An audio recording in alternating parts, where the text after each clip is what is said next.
5 a.m., Mexico City. More than 100 federal police officers board a specially outfitted 727 for a top-secret mission. Security is so tight that we're not told where we're going or who they're after. All we know is that they're hunting one of the country's top drug bosses, and they'll take him dead or alive.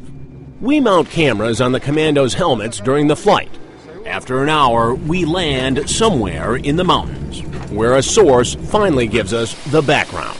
The target of this operation is one of the alleged leaders of the notorious cartel La Familia here in the state of Michoacan. He is allegedly responsible for the capture, torture, and killing of about a dozen federal police officers. His name is Servando Gomez Martinez, but he's known simply as La Tuta. And he heads a powerful cartel, notorious for public displays of brutality. They're known as Mexico's premier traffickers of crystal meth, nearly all of it to the United States. It was the growing strength and savagery of groups like La Familia that compelled Felipe Calderon to declare war on the drug cartels when he was sworn in as president in December 2006.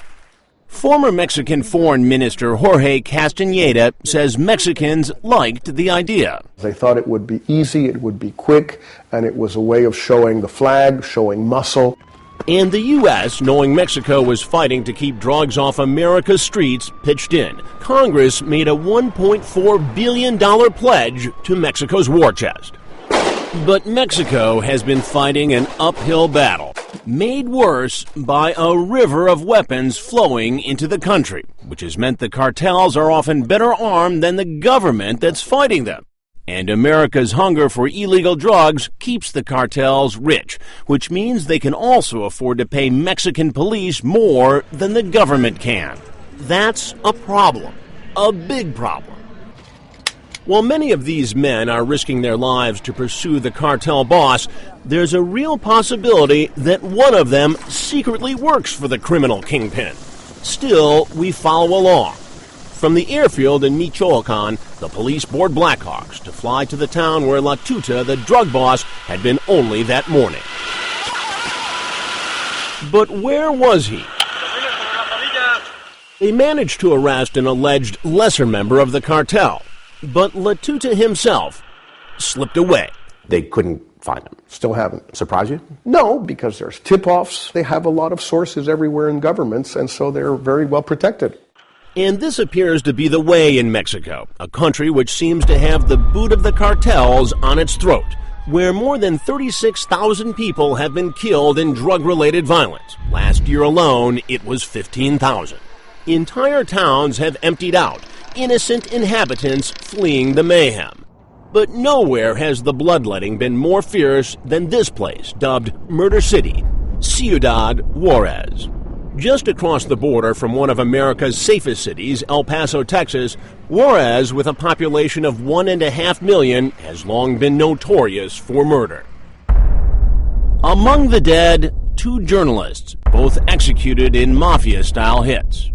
They worked for El Diario, the daily paper where Sandra Rodriguez covers the justice system. When you first became a reporter here in Juarez, did you ever imagine you'd see 2 of your colleagues killed, gunned down? I never, not even in my wildest dreams, thought that it was going to be so close, so horrible, so massive, like this.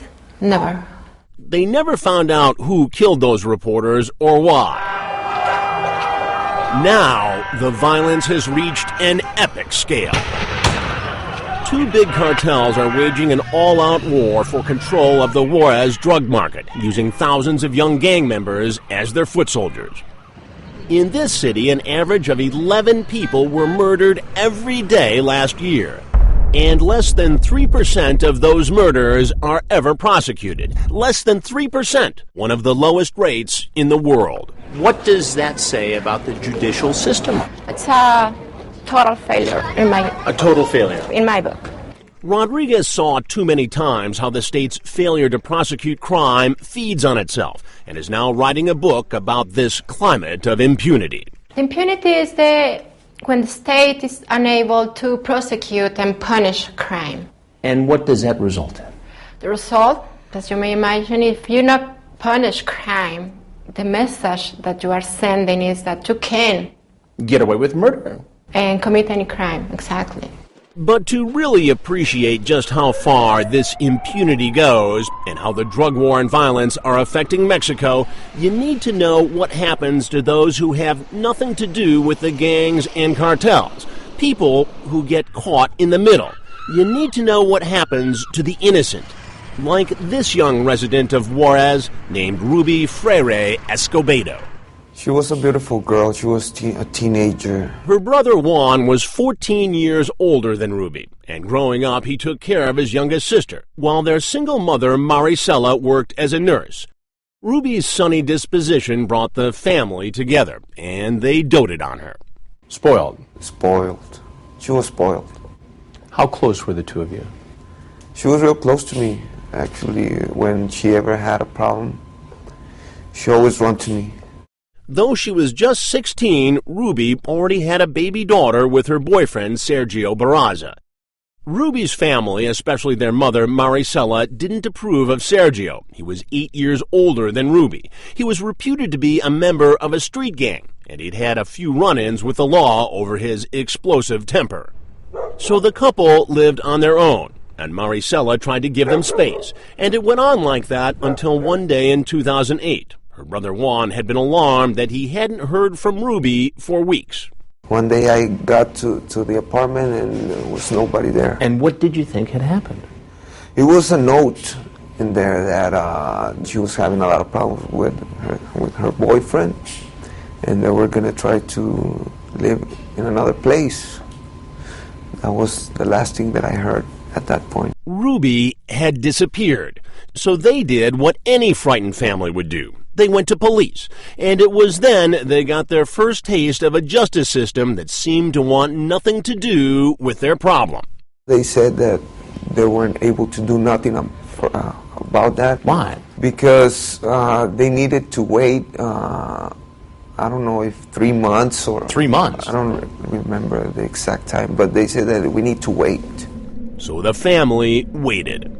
But Christmas came and there was no call. Then New Year's Eve and there was no call. It was then that Juan realized Ruby may not have merely left town, that something much worse might have happened.